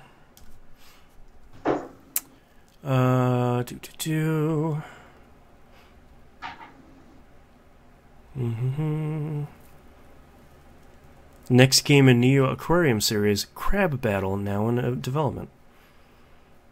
I don't know what any of that means.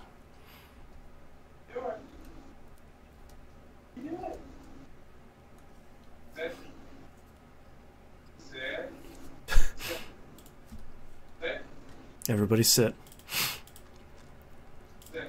Bonus question, not to offend, but do you like to spoil things for yourself? Sometimes I do. Like in the case with like Wolfenstein 2, I wanted to spoil. Everyone has been talking about some of the ways that story goes. So I thought, well, I'll play it so far in the future that I'm not worried about it, and I'm not 100% invested in the storyline of Wolfenstein. So I looked at that. But if it's games like this where, especially with visual novels, if it's so dependent on the story, I really try to spoil myself as little as possible.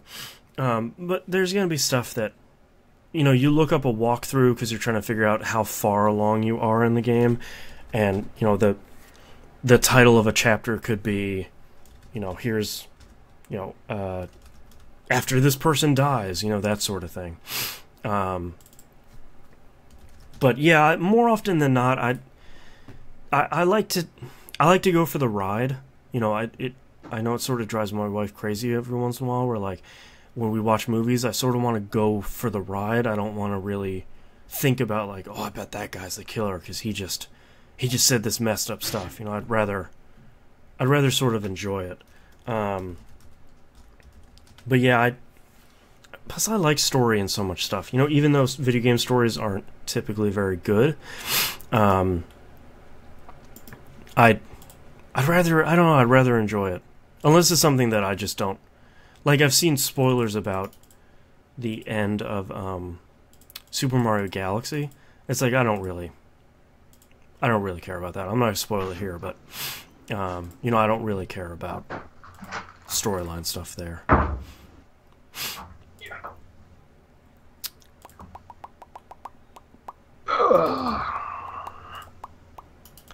Just trying to look and see what the Chaos Child prequel is available on. And it looks like nothing, really. Hello. Oh, hi. I got candy. I can tell. I like candy.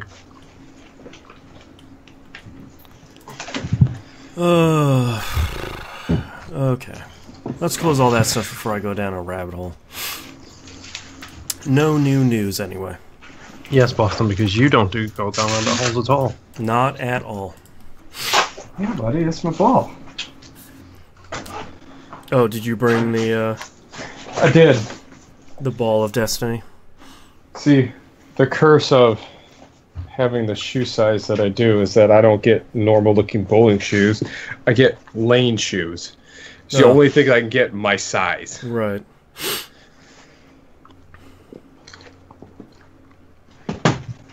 Dimebag most American candy is hot garbage.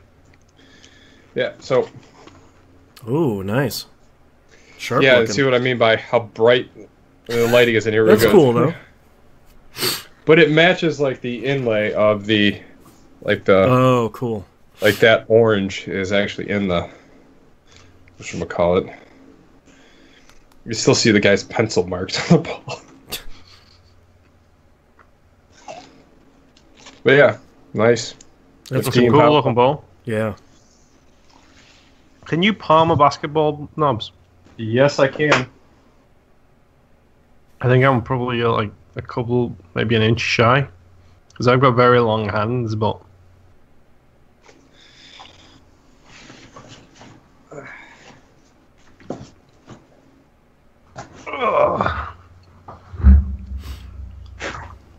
Oh, well, give me an opportunity to get all the stupid shit out of this thing.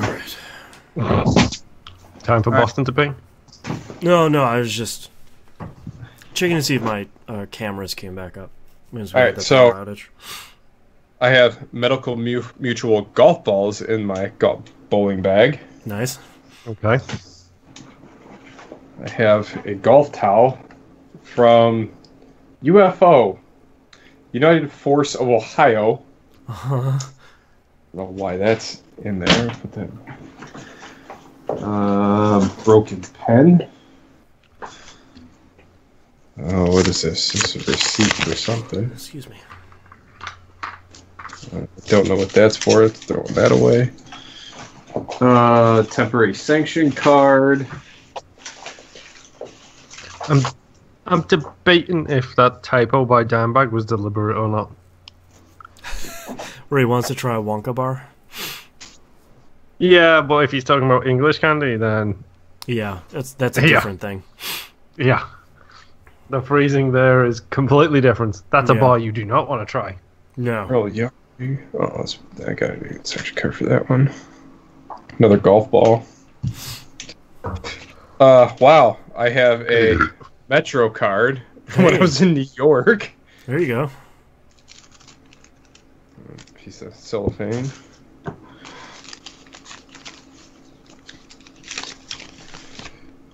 A receipt for $18. That's weird. Did you buy a $2 special? No, that was another sanction card. That receipt is washed out, but it is from Yorktown Lanes. Oh, I wonder what's in the envelope. Did we get a rain today? I hope no. We got snow. Yeah, a 175 magnet. Once you're done taking the tour of your bag, let's do the second segment. Another 175 mag. It is a 0% chance to rain. Nope, sorry, 10%.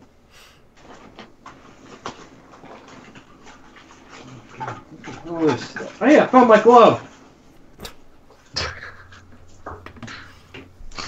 200 game keychain. Right. Oh.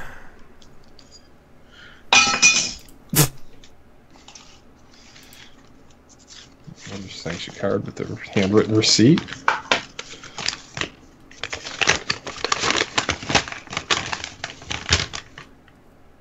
That's weird. Anyway. Hey, it's a lefty glove, too. Perfect. We're looking for this. So if the 90s wrestling references continued, you just reminded me of Triple H. Well, I always wear a glove in my left hand. I got a movie ticket for draft day. I think I saw that with Donnie.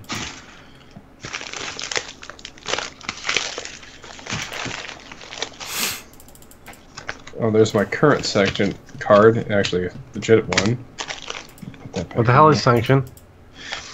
You need to be sanctioned to bowl. Okay. So you gotta fill out and pay your sanctioned dues. You got 2 decks of cards and some pencils. Dig into that part. There's some more things. Hey, change! Score! 225 game. Rosenbag. It's a shame Agent's not here, because he would appreciate the new American vape rig I've got. Yeah. Right, man, I got stuff everywhere. Mostly because my English one doesn't produce, like, the ridiculous clouds of shit that this one does. That's good. Yeah, still good. I guess. Really dry. Okay. Ready? I'm ready. Alright, ready in 3, 2, 1. Welcome back, everybody. We got releases this week for November 13th, 2017. Batman, the Telltale series for the Switch. Go play it. It's better than you think. It's surprisingly better, I think. Yeah. Alright, LA Noire for the Switch, PlayStation 4, and Xbox One. I'm sure you guys saw the major change they made to this game. Yeah, I'm not happy. I'm really happy. So instead of, what was it? Truth, Lie, and Doubt. Truth, Lie, and Doubt, it is Good Cop, Bad Cop, and some other option. Which is more aligned to yelling at... Yes, don't get me wrong, it makes sense with the logic of the gameplay loop, but it still makes me laugh when you hit Doubt and all of a sudden you're pinning someone against the wall screaming in their face. Yeah. Give me the codes! It's like, what? Yes. Well, yeah, I mean, I kind of like the Truth, Lie, or Doubt because it was so ambiguous to what response you were going to get. Yeah. That you weren't really sure how he was going to respond. Yeah. I have to say, though, if anyone hasn't played LA Noire, I thought it was a good game. I loved it. Yeah, I did too. Yeah, I'd say, if you've never played it, pick it up and try it. All right. Lego Marvel Superheroes 2 for the PC, Switch, PlayStation 4, and Xbox One.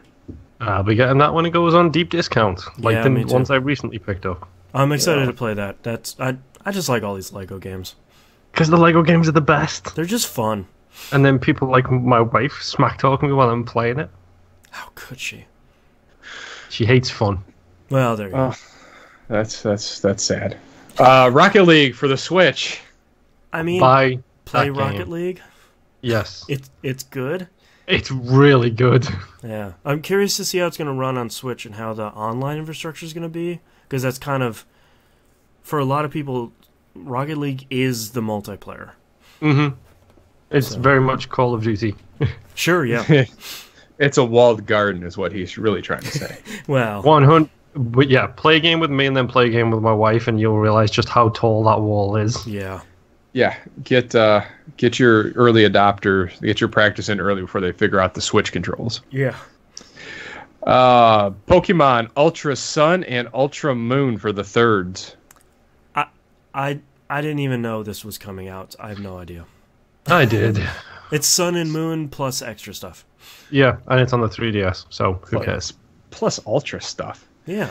Star Wars Battlefront 2 for the PC, PlayStation 4, and Xbox One. Oh, I really want this game. Yeah, the internet sure has it out for this game already, but I'm hoping that when it launches, it will the feedback will be better than how EA is handling it.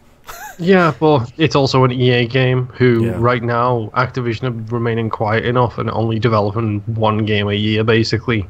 So Activision have slipped out of the most hated company limelight, and EA have planted themselves firmly in the middle of it. Someone's got to be the king of Turd Mountain. Well, that's kind of EA's been thing, but they had a good Activision picked up that mantle pretty good for a while. Yeah. But it's a Star Wars game. I'll see what fresh steaming pile I get throw myself into this time. All right, Elder Scrolls 5 Skyrim for the Switch. If you haven't played Skyrim by now, you have a PC that can play it. Just buy it for $5 on Steam. Yes. Not to mention it is on every console ever these days. Where's the 3DS version? Yeah. Well, I'm sure the 3DS could handle it too. Probably. And in case you're wondering, it's also available for virtual VR and PlayStation VR. So that interface is way different. I watched a gameplay video of it. Basically, all the stuff that's on top and bottom of the screen, all that UI is gone, and in front of you in a curve is your compass, and then on bottom of that are your health and your mana bars. So it's like always, like, just if you look down a little bit, it's always down there. That's not too bad. It's kind of interesting. Kind of is always down there. It's always down there, Knobs. never fail. All right, and The Sims 4 for the PlayStation 4 and Xbox One. I am looking forward to this. My wife has... we have EA access. Right. Hence the vehement defense of EA I put up earlier. Right. But I pre-ordered it, and I think my wife destroyed the 10-hour early access you get in one day. Wow. Well, that makes sense for The Sims. Yes. How much is this? Yeah, it takes 10 hours to get anywhere. Yeah, I mean, looks like it's $50 on console. Yes, I believe it is. But it has a whole bunch of the DLC packs, if I understand. Yeah, it's got like Animal Pack and a whole bunch of other packs, but in total you can get them all for 60. So yeah, no big deal. I'm pretty excited for this. I'm excited to watch some gameplay and see how it controls, because this would be a game I could buy digitally and kind of come back to every once in a while. Yep, the Sims games are just fun too. Yeah, I'm honestly looking forward to actually sitting down and playing it. Like I said, we've got it pre-ordered. It comes out, I believe, on Friday is the general release for it. I think so, yeah. All these releases are all over the place for this week. Slowly but surely we get into the good old UK release date of a Friday, the way it should be done. Except for Nintendo releasing stuff on Sundays. Yes. Well, now it's slipped back an entire full week, so it should have came out the Thursday or the Tuesday 2 weeks ago is when it's supposed to be out. Right. All right, let's move on to news stories. Microsoft is now moving their focus to software and game streaming for the next 3 years now that the Xbox One is out. Smart. They're specifically saying that they really want to work on game streaming, which I still think is not the right way to go right now, especially when you have Game Pass. You already did it. Just do that more. They're also going to... Phil Spencer said the company is going to increase its investment in developing first-party titles, both creating new studios and acquiring existing ones to create more Xbox games. Good. Oh, Volition, find a home, please. Yeah, exactly. Just pick them up. I mean, honestly, that's what they need to do right now. They have the hardware. Early tests on the Xbox One X say that it's more powerful than the PS4 Pro. If you can get exclusive games from either big studios or start making your own studios to put Xbox One only games, that's gonna make you succeed. The problem is they won't be Xbox One only. They will be Xbox and PC. You still will not be able to get that market away from the PC, I don't think. Well, I think they should. That's do okay a limited... with their play anywhere. Yeah, that's true. They do a really great, especially if you're a PC only gamer, or maybe you have a really great gaming PC and just a vanilla Xbox One.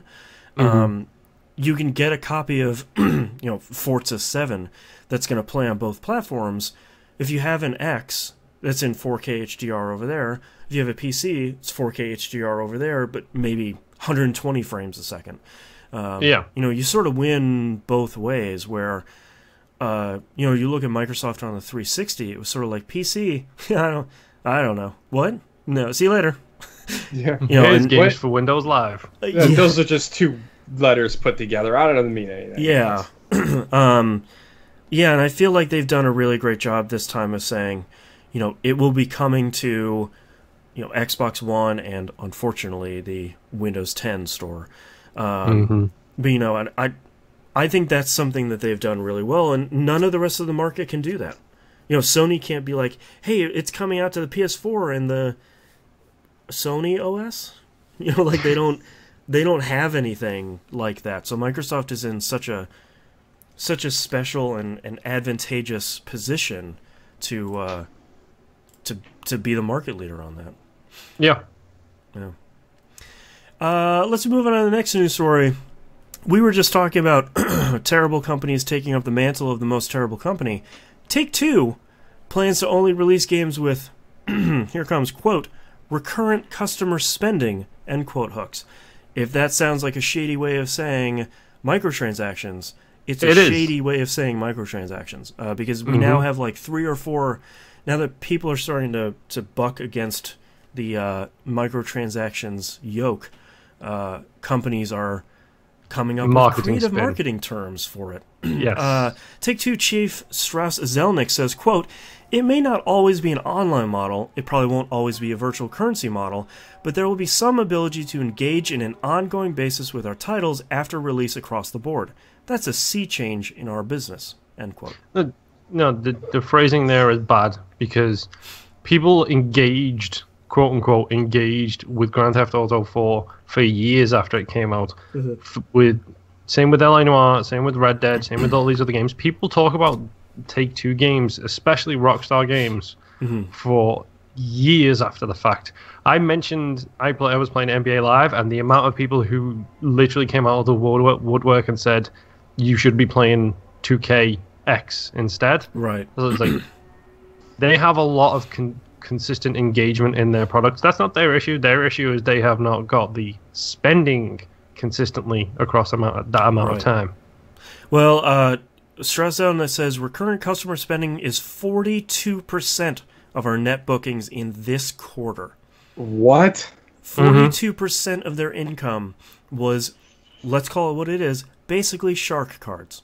Yes, it's exactly what it was. And my favorite part of that is I guarantee you at least 50% of those shark cards were business expenditures by streamers, by big companies who are producing content and can write that off on their taxes. Sure.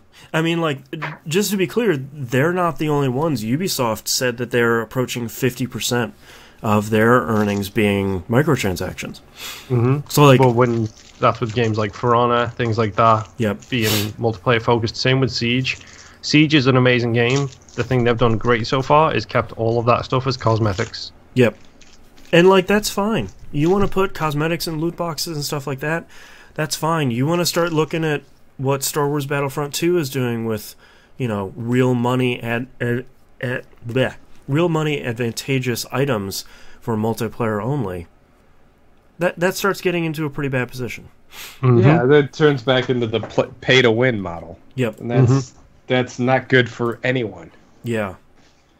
Boy, this next news story is one that I had show notes for, and I just lost them. So, but EA buying Respawn? Yeah, EA buys Respawn for $455 million. This is a real crazy amount of money here. I'm trying to find this news story. Considering it's Respawn, don't get me wrong, I love Respawn. I think that Titanfall 2 is one of my favorite games. Titanfall 1 is incredible as well. What else have they done? Just the two Titanfall ones, I think. Right, but it's the pedigree behind the two. Remember, they're the OGs of Call of Duty, which I'm assuming that was not forgot when they forked over the money. No. West and Zampella. No. Well, and it's only Zampella now. West is... Oh, yeah, he booked it, didn't he, after a while? Yeah. Hold on, let me bring up the news story here. Here we go. Yeah, they started and left Activision in 2010. $151 million in cash, $4 million in restructured long-term stock grants, $140 million in performance-based incentives. Yeah, so basically it seems like they wanted them to work on... They're working right now on a third installment of Titanfall, which, we might not even see for a couple of years anyway. Mm-hmm. And then an unnamed VR experience and a Star Wars game. Yep. So there it is. That's the one. You say you're working on a Star Wars game. EA says, "Hey guys, come on in." Dice should be nervous. Yeah. Yes. Really quick, as soon as I saw this news on Twitter, I saw a whole bunch of backlash. RIP Respawn, you were good while you lasted, so on and so forth. Sure. Let's not make any bones about this. EA have shut down studios. Sometimes quite rightly so, sometimes, in my opinion, wrongly. The one most recently, what was it? It was the Volition? Dead Space 2 devs. Yes. Yeah. Volition, yeah. They shut down them. When was the last time we saw a game from Volition? Sure, yeah. That's by all accounts, from ex-Volition developers, that Star Wars game was in real trouble. Wait, no. Volition Saints Rose, guys. It's Visceral. Sorry. Visceral. Oh, yeah. Visceral. Sorry. Yeah. Tomato. The V's. But when was the last time we saw a game from them? Yeah, and Dead Space 3. No offense to Visceral. We would not have got Dead Space 1 without the EA partnership program. No, that's right, yeah. We would not have got Dead Space 2 without them buying it. And as bad as some people thought it was, we would not have got Dead Space 3 without EA willing to continue to give them a shot. Yeah, I feel like you can look at the history of Dead Space, and Dead Space 1 and 2 are, by all rights, incredible games, and then you look at Dead Space 3, and that looks an awful lot like a publisher getting their fingers in that studio. Yep. Co-op, drop-in, drop-out co-op, microtransactions. They took out the multiplayer, which was a smart choice, because nobody played that in the second one. But, not that it was bad, though. No, it really was good. Fine. It was just not... It was like Bioshock 2's multiplayer. It's like, it's good. I'm not going to play it.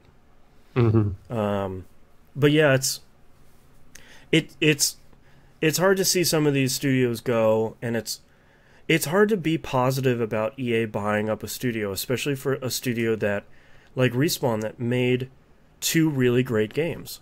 And it's really hard not to think of them as sort of having one foot over the precipice, and on the bottom is studio closure. Yeah. Well, and then here's the thing, like, Respawn exists because of what happened at Activision. Right. And do you think EA didn't make an offer at them before? How bad does their financials have to be that they need the money? Right. Yeah, and I mean, maybe, from the outside, why can I not load this email? From the outside, it's really easy to look at them and say, well, obviously Respawn needed something, or they were in trouble or something. But, we don't really know what EA brings to the table for someone like Respawn. Are they bringing, much better marketing dollars? Are they bringing the Star Wars license that, Respawn came to them and said, like, look, we got this amazing idea for this X, Y, and Z Star Wars game, but we can't make it, and it only works in Star Wars. I can tell you exactly what EA are bringing to them. The Frostbite engine. God. Yay/boo. I absolutely adore that engine. It's probably one of my favorite engines of all time. It should not be used for everything. Yeah, exactly. Yeah, Dragon Age Inquisition says hello. Yeah.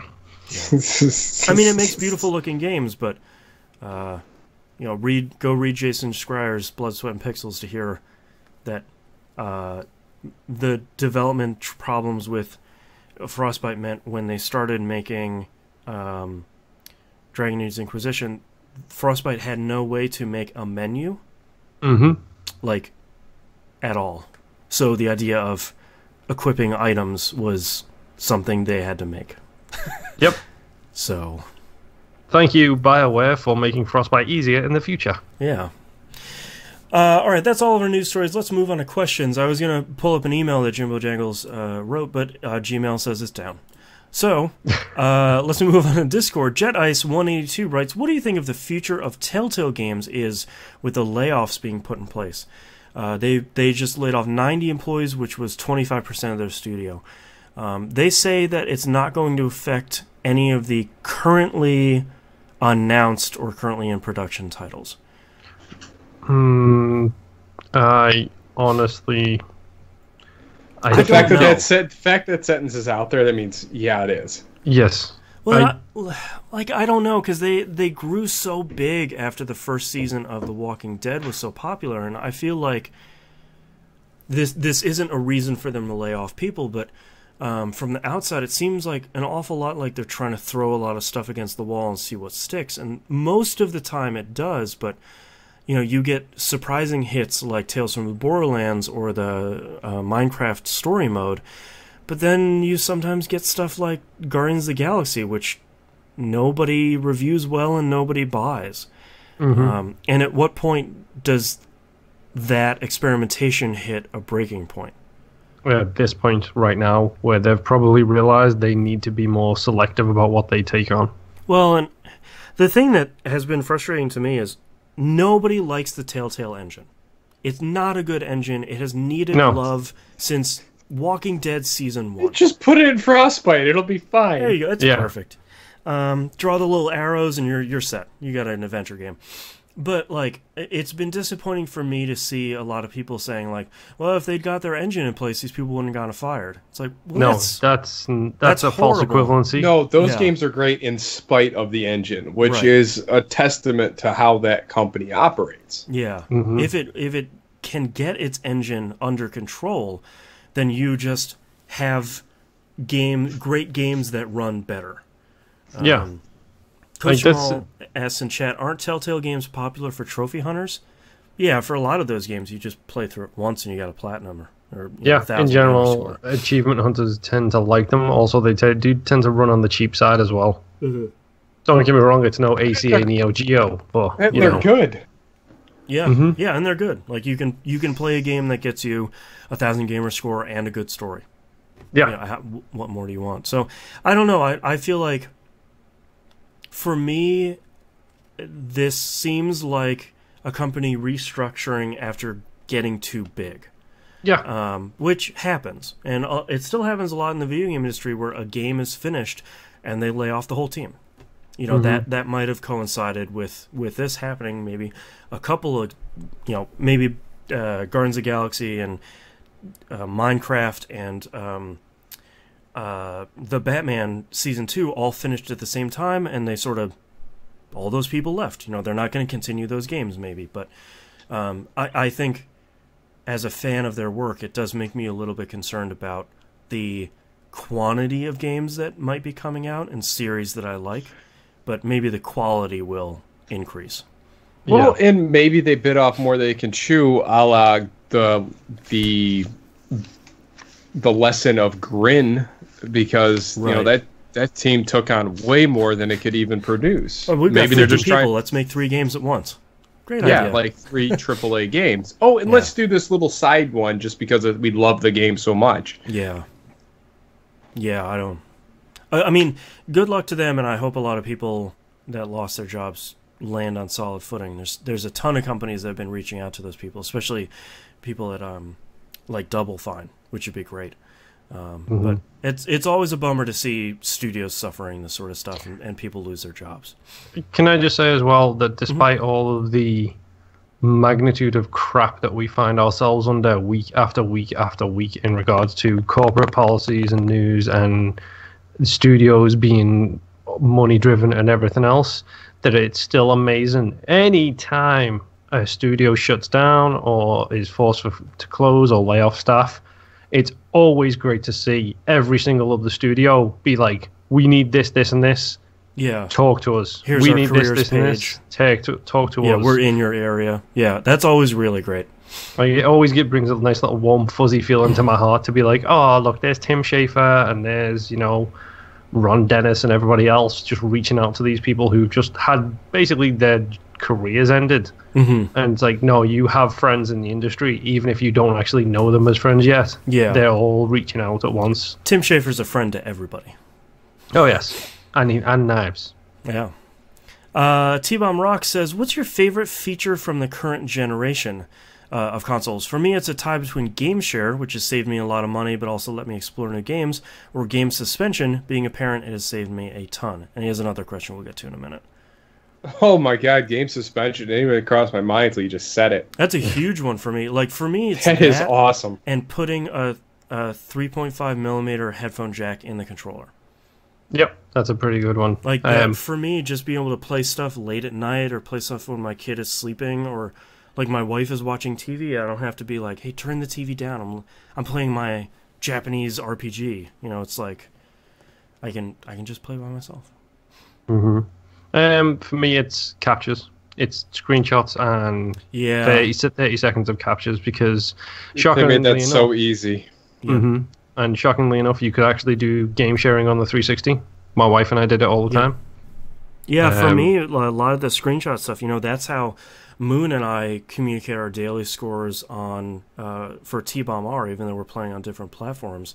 You know, when I was playing Yakuza 0, I screenshotted the majority of the crazy, you know, bat poops insane stuff that happened in that game, just because I wanted more people to see it. Because I'm sitting there in my living room being like, they stole that guy's pants. I'm on a side quest for pants. Like, what's happening here?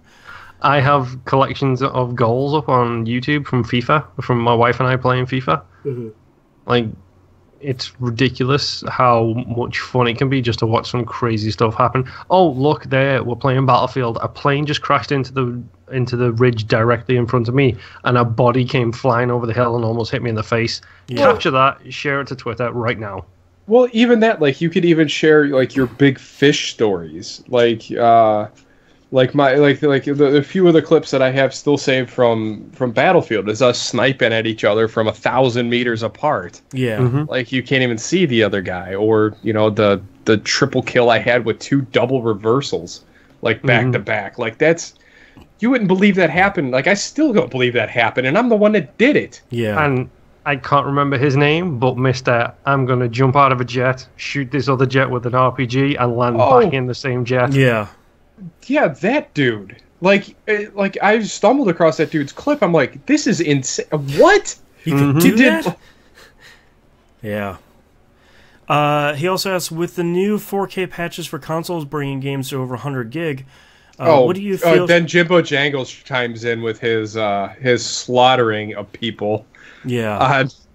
His clips are insane. That one that he has to the here comes Jimbo Jangles is coming or something. Yeah. And it's got the Game of Thrones theme. It's just racking headshots. It's unbelievable. Yeah. I pull that up at work and show people. Like, this is why I'm not good at video games, because people are so much better than me. Yeah. With the new 4K patches for consoles bringing games to over 100 gig, what do you feel should be the standard internet speed for this console generation? I don't even think it's speed. I just think it's those stupid data caps. Yep. I think, to be honest, minimum, you're talking 10 meg minimum, I think. Yeah. Up, whatever. Up, you can make do with 2. It doesn't really matter too much upload speed-wise. Minimum 10, you've just got to be patient. Like, that's the big thing, is you've just got to be willing to not want to play it the same day. Like, it. Also, quick note, only uninstall things you know you don't want to play anymore. Yeah. I got a message from friend of the show, Donnie, yesterday, saying, reinstalling Gears of War 4, 194 gigs, so slow. Yep. Why did you uninstall it in the first place, Donnie? Because it said 50% on your little thing. Yeah. Yeah. Well, and I think the other thing, too, is I like seeing more console manufacturers doing preload for games, you know, that Steam popularized so many years ago. You know, I know Sony's been doing it. I think Microsoft's done it for a title or two. Yeah. We have Sims 4 already installed. Yeah. And that's great. Like, you can preload the whole thing a couple days in advance and just let it run in the background, and then on Tuesday you can just play the full thing. Yep. I think that's pretty great. I don't... It's the caps is the main thing. It's the we're gonna charge you, you know, $70 for going over your cap by 10 gig this month. It's like, no, that's astute. You're milking customers for all they're worth when you're causing issues on the top end of the internet by being a huge corporation. Yep. Yeah. Okay. How is the internet had that been deemed a utility at this point? That's a great question. It has in a lot of places. A lot of places deem it as a necessity of life in this day and age. Yep. It's been deemed as a necessity. Not a utility, though, which is the important part. Yeah, I mean, utility, I mean, this is FCC regulations on top of it, and then you cannot monopolize an area, which a lot of the cable providers do in this area. Yep. I mean, there are parts of Cleveland that can't get high-speed internet. Yep. There are countries in Europe where if you don't have the money to afford internet, you get it for free from the government. Yeah. Because it's deemed, like you said, a utility. It's just America, corporate power and water. Yep. Highest speed nation in the world. Last question here is from Maximus Prime. If there was one advancement you could make in the video game industry, what would it be and why? Go as big as you want. I want your dream scenario. Okay, dream scenario, but one advancement in the video game industry, dead simple.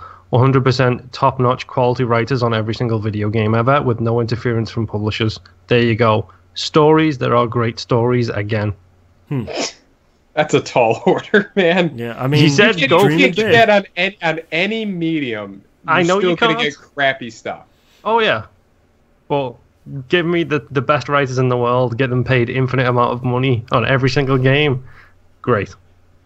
I don't know. I like dumb stuff sometimes. Oh yeah. Oh yeah, definitely. Something is so badly written, it's awesome. Without that, we wouldn't have Alpha Protocol. Well, Alpha Protocol was actually really well written, though. It was just poorly executed. Yeah, a lot of the gameplay systems had issues.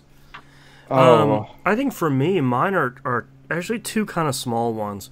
First one is I will say this, ironically, it's going to be game streaming. I think if you can get to the point where you could stream every game across any internet connection really well, I think you would start finding a lot of companies would get a subscription model for that at really cheap, and I think that would be pretty affordable for a lot of people to play whatever they wanted, for a monthly fee. Obviously, the technology would have to get way better on that. And my more realistic one is I really wish that every game was crossplay. I don't care what platform you have, Switch, Microsoft, Sony, PC, whatever. If it's on all those platforms, you should be able to play with friends. Yep. That's what I was going to say. I was going to say cross-platform. Yep. Because that's it. It's gotten that such a toxic, like, oh, this, like, he said, like, this is better on this and this is better on that. And it's tribalism. Yep. Jesus. Well, and like, if we're here to play games and have fun, I don't want to start an argument over what 1080p looks better or whatever. Yeah. Like, I'm sorry, my greens are rendered better because it's on an Xbox. Well, I think for me, it would be way easier to play with you guys, for example, in the golf club, if we could cross-play between PS4 and Xbox One. I could use my preferred platform and play on the console that I want to play on, and you guys could use your preferred platform, and that'd be fine. We could chat, we could play, and everything would be great. That doesn't solve the problem that I have, which is time, but it would, that large wall between the two platforms would be gone. We might not see you as much, but at least we might get to see friend of the show, Maximus Prime. I kind of miss you, Maximus. Only kind of. Only a little bit. Yeah, that would be my pie in the sky one. Is just let everyone play with each other. It's all good. But that is the suckiest thing, because it's literally, you go into our Discord channel and it's literally like probably 60% PlayStation players and 40% Xbox players. And it's like, oh, let's get together and play a game. Wait, no, I can't play with you because you're one of the PS4 people, and I can play with you because you're the Xbox guy, so great. I can play with you, but I can't play with you. But wait, you're not available at the time I am, but you are, but you're on the wrong console. So that happens a lot in our Destiny 2 channel. We're sort of like, anyone for a raid? We're on Xbox One. It's like, oh, well, I can't. I'm sorry. Mm-hmm. So, it's a bummer. I mean, it's just, there's no technical reason why other than politics. Yep. And that sucks. And on that downer note, that's our episode for this week. If you'd like to visit us, you can do so at tvgp.tv. Email us, tvgpfans@gmail.com. Tweet us at tvgp. The link to the Discord server and all the other links are on the right-hand side of the page. And don't forget to join us for our game nights, Monday night, 10 p.m. EST. Hop in a party, hang out with us, play some golf, play some games. We'll do something. We don't have to be playing the same thing. Yeah. Like one night we had like 5 different games going on in our chat. So just come on, hang out, have a pop or two. It'll be a good time. Yeah. Tuesday's Destiny, Wednesday night's Rocket League. Both those on PlayStation 4, 10 p.m. respectively. And Friday through the weekend, dude, just come find us. Yeah. Play some games. We were up last night. We were up on Friday night playing Left 4 Dead 2. Yeah, why not? The current Game Club title is This Is the Police. It's going to run for another week here. 2 weeks. Thank you. While I'm out of town. If you'd like to vote for the next game and support the show, patreon.com/E1M1. You only have to be a patron at any level to be able to vote for that. Did you check your checklist? Yeah, I do have to check my checklist. For anyone that watched last week's Hanging with Mr. Boston. Whoops. YouTube.com/ThatVN Podcast, E1M1 Network over on Twitch. Go follow us, subscribe to us in all those places. If there's a place that you are and we aren't, shoot me a message and I will see if I can get us there. And don't forget there's no live stream next week and no T-Bomb R next week, but on Monday there will be a video and an audio episode for you like normal. And until then, we'll see you next week. Laters. See ya. I have a bunch of titles for this week. I got like 6. 1, 2, 3, 4, 5, 6, 8. Alright, hit us. Okay. Mooned here. Okay, enough of that boring crap. Death is but a door. Still conquering Mordor. Mopping the floor with death. Full on crazy town. And on that downer note. Death is but a door is a good one I didn't write down. I have every 4 days the place goes crazy. Which is just... That's a Thistledown reference right there. Yeah. Then it wouldn't be me. I like Knobs just throwing that one out there. This port makes Spider-Man look good. Still conquering Mordor, mopping the floor with death.